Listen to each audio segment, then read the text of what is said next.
I'm not going to interact too much in case it's just going to delay the flow. So would you please give us your thoughts on the world of cyber morality, privacy, all of that good stuff? Give us the whole shooting match about what goes through your brain, because look, just to preface this, obviously my presentation talked about cyber morality, and I always have thought to myself, jokingly saying, well, if Facebook had a cyber morality officer, they wouldn't have the problems they have today in the world. Right?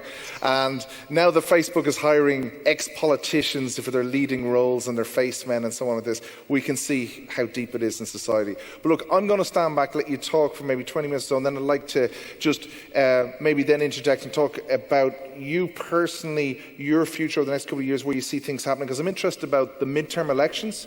I'm interested about your own asylum. I'm interested, is there anything we can do in Ireland for you? Because you have a lot of love and a lot of people here respect you. And if there's something we can do, we will try. I can get you one on the dark web.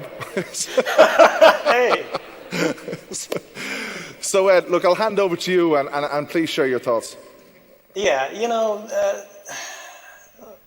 let's just summarize, because I know you guys have been through a lot. And thanks for bearing with us. Somebody clearly did not want us having this conversation. 5 years ago, 3 journalists and I, we're in a Hong Kong hotel room, and we were waiting, sweat pouring down our faces, to see how you were going to react to the first revelation of mass surveillance. That the National Security Agency had been making calls, records of nearly every call in the United States, and they were aided and abetted by this Five Eyes network, right? The US, the UK, Australia, New Zealand, and Canada. It had been an open conspiracy amongst members of government, and they kept this from the public.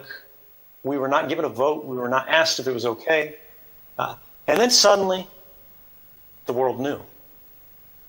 In the days that followed, journalists and others published all these documents. You know what happened. We realized the biggest companies on the internet had been collaborating with governments against the public. And in many cases, they went beyond what they were legally required to do to create a sort of power maximum.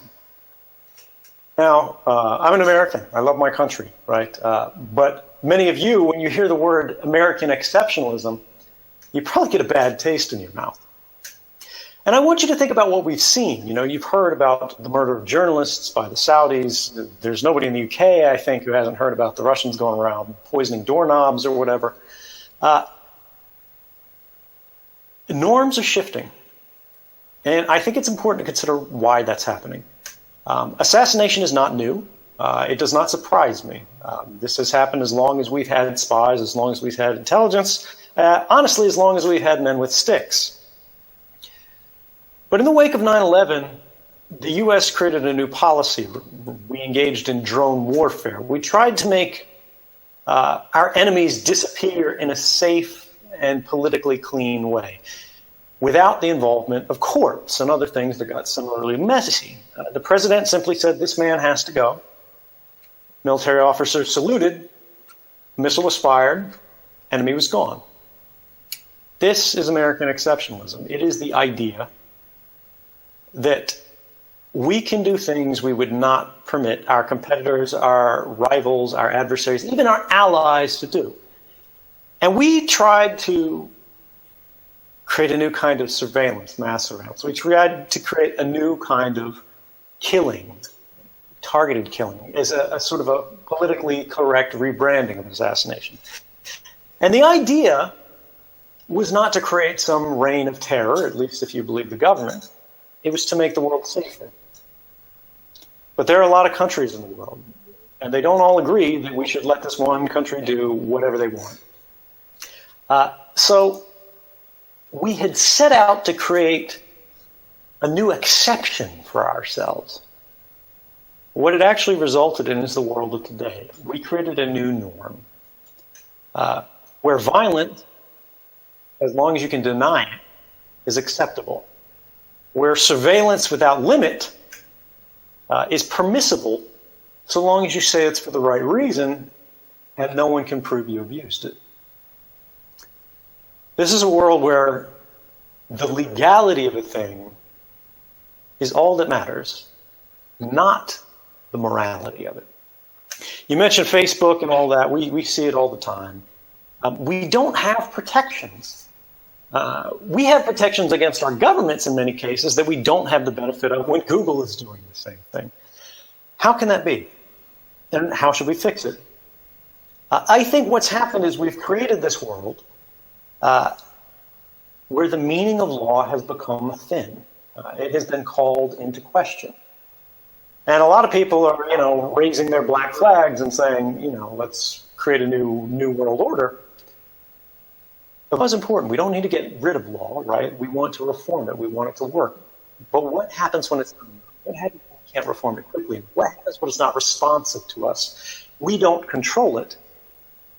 And our politics are starting to look a lot more like Poland or Hungary or Donald Trump's America than they are what you would consider to be Ireland, right? And I think this is where the moral responsibility of everyone in the room comes into play. Life is a team sport. And the defense of our rights, when people say, nothing to fear, nothing to hide, that too is a team sport. A lot of people go along with it and say, well, it's true. I'm a law-abiding citizen. I pay my taxes. I don't buy anything on the dark net.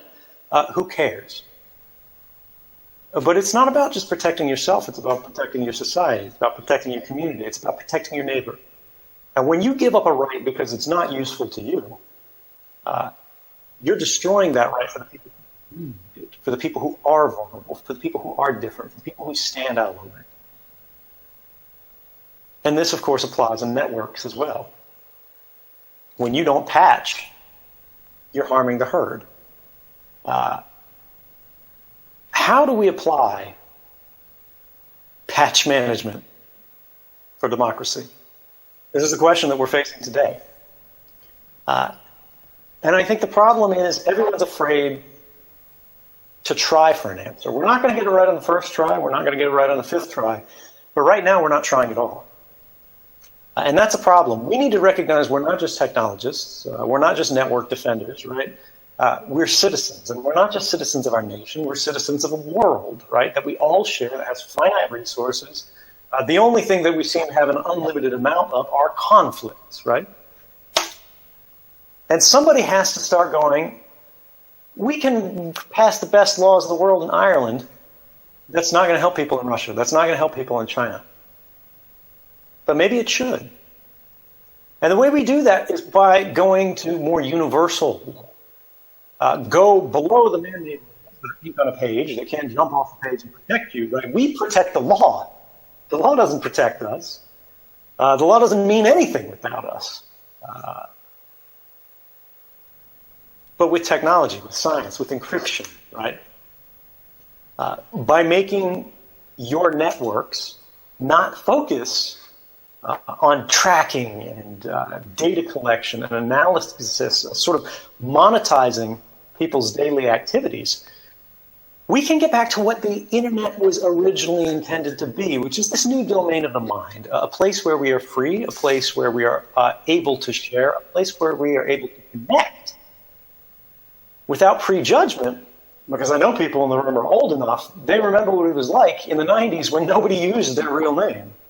Nobody put their picture next to their news group or their forum posts. Everybody had a name that they picked themselves, a name that didn't exist offline. And it is this transactional identity that we have lost. And the funny thing is, it is this transactional identity that kept the internet safe.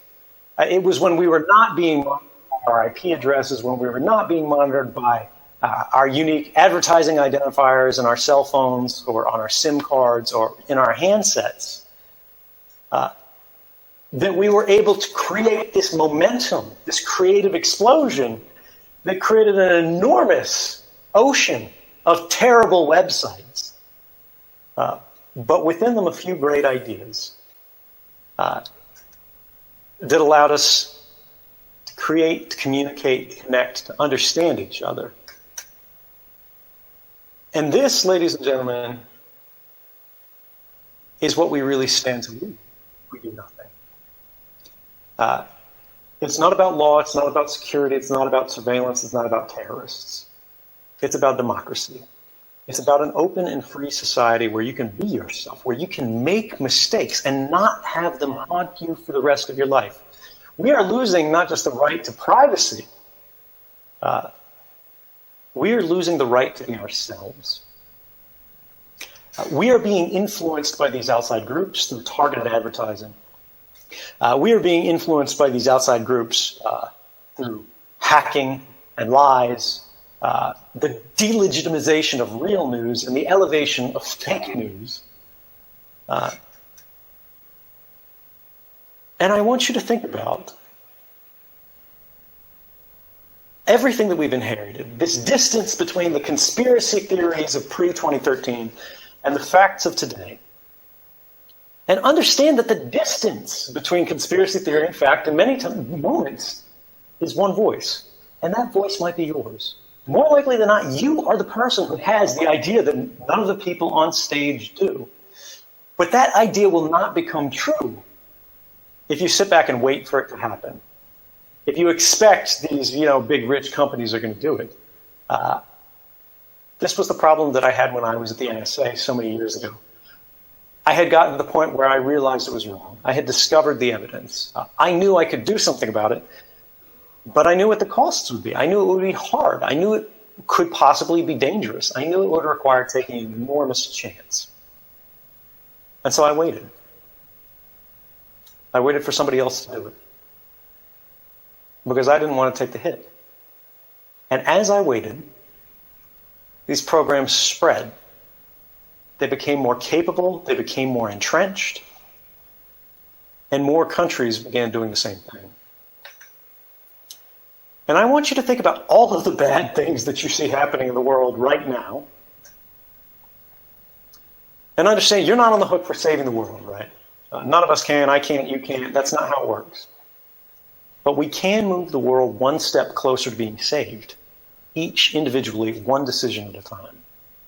People talk about heroes and villains and traitors, and I've been called every bad name in the book. I've been called all the nice ones. Don't believe either. I'm an ordinary person, just like you. The only difference between us is the decisions we've made. And I want you to understand that you are never farther than one decision away from changing everything in your life, in your community, and possibly in the world.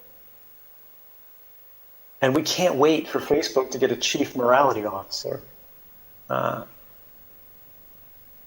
God, we know that's not going to happen. But maybe the chief morality officer, in every circumstance and every time, in every moment, is all of us. People say we have nothing to hide and nothing to fear, right? It's not about protecting privacy. It's not about having something to hide. It's about protecting society. It's about protecting all. Privacy is what allows you to determine who you are and who you want to become.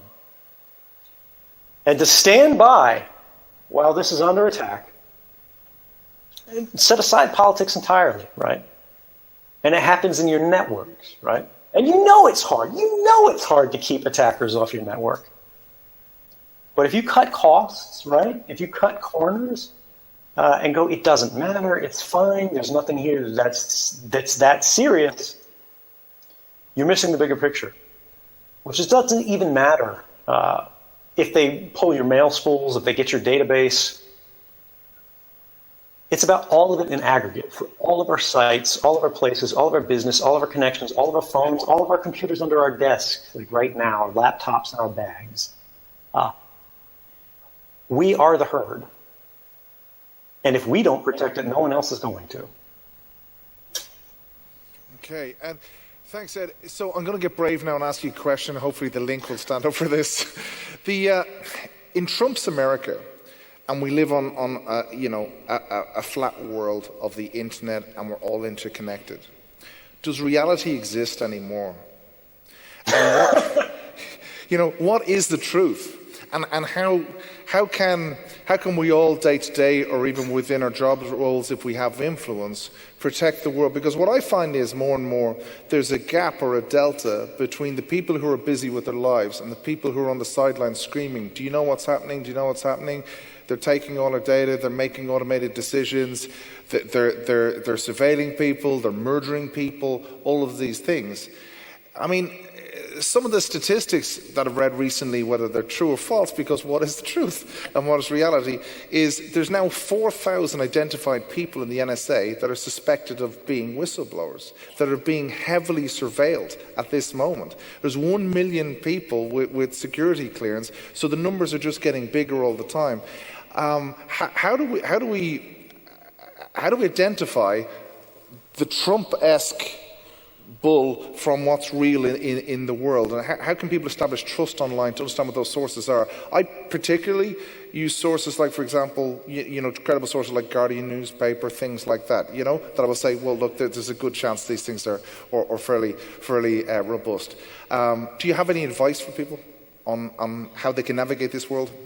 I mean, part of it is back to basics, because the problem is sometimes the news, even the best news, even the most credible news, they get a story wrong. We saw this recently with Bloomberg, right? They've got this supply chain story about Supermicro in China, where they say the Chinese are creating, these next level implants in PCBs, and they're sending them out. They got into Apple's data center, they got into Amazon's data center. It's all over the place. You get Amazon that denies it up, down, sideways. You get Apple denies it up, down, sideways. They're both calling for retractions now. The former top cyber guy for the NSA, I think his name is Rob Joyce, is out there also saying we have no idea what's going on. The Department of Homeland Security is saying we have no idea what's going on.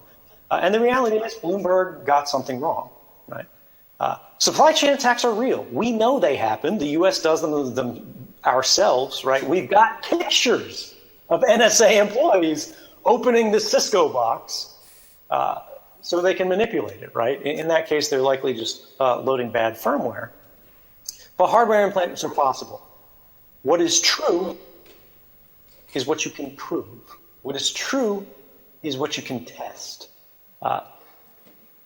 And given the threats faced by whistleblowers, journalist sources, right, and journalists themselves, they've become far too inclined to use anonymous sources. They have been far too inclined to engage in the he said, she said, we saw something, we believed something, we heard something. And these things are important. They have a role in the press, right? But we can't let our understanding of what's true be subordinated to simple rumors, because that's what we see happening on the other side. They say, I heard, I think this is happening, but they never show anything. They never prove anything. They never establish anything. This is the same thing that I faced when I came forward. The government was saying, oh my goodness, people are going to die.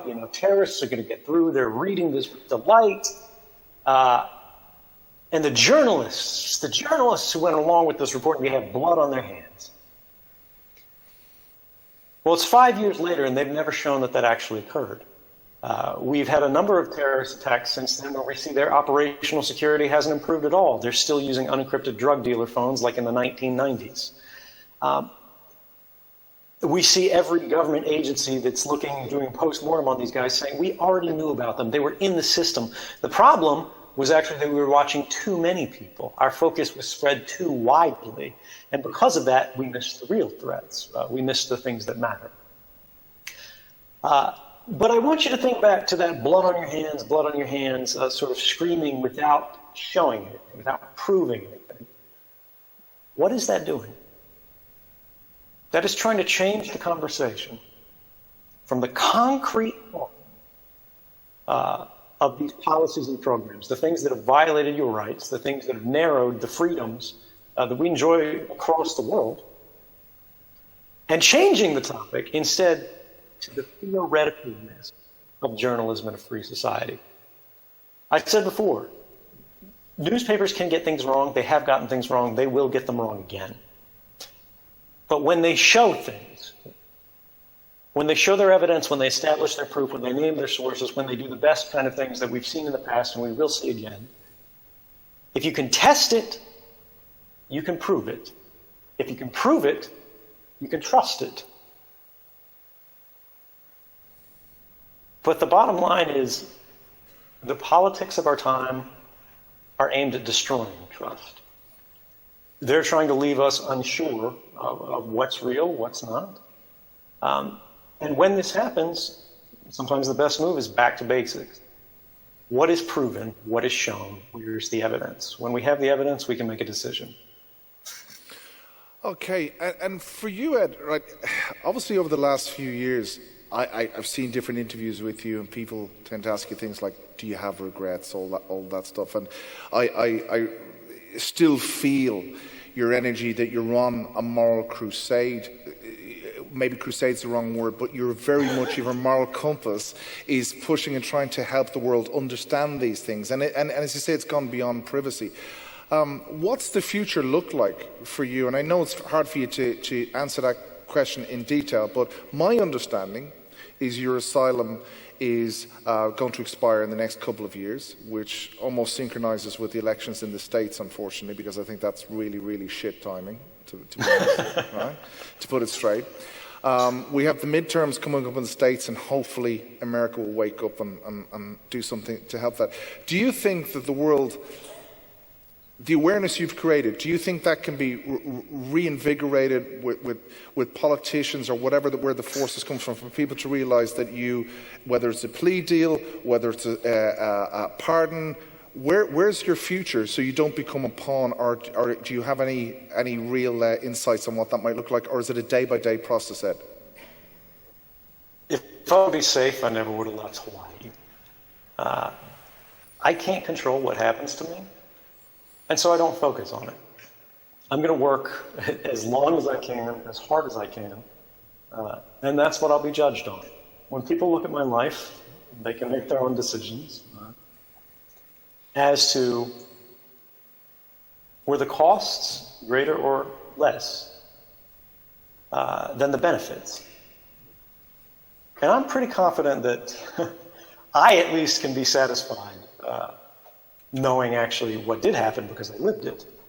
But what happens to me? You know, do I get pushed in front of a bus? Do I fall off a building? Do I get, marched into a plane in handcuffs? That doesn't matter really for anybody but me. And whistleblowers coming behind me because of the example that it sets. What actually matters is what we do. What actually matters is what you leave thinking out of this hall tonight.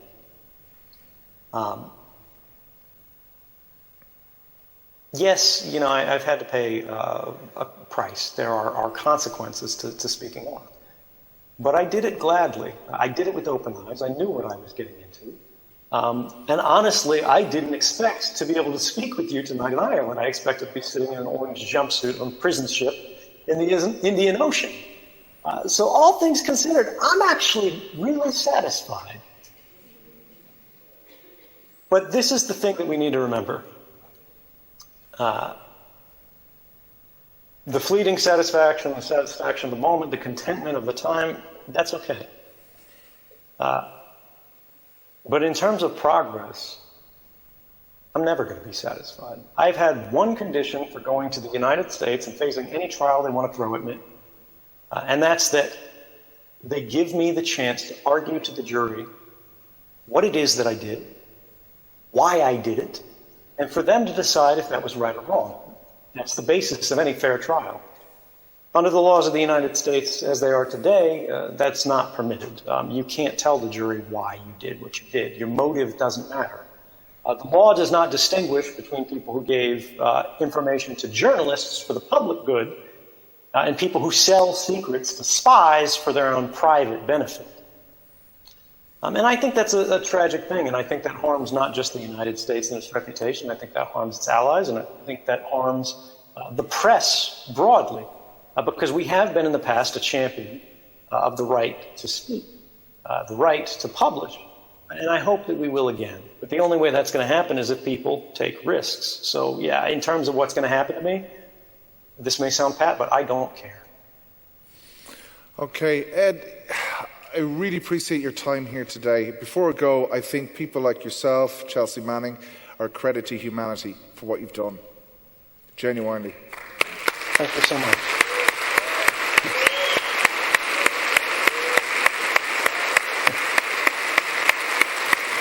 Thank you so much. And I hope to see you soon in Ireland. Ed, hopefully next time, this day next year, I'll shake your hand, either in Moscow or here, but you'll be alive and well, and we get to meet face to face, and we won't deal with these technical issues. Thank you so much for your time today. Thank you, Ed. Thank you again.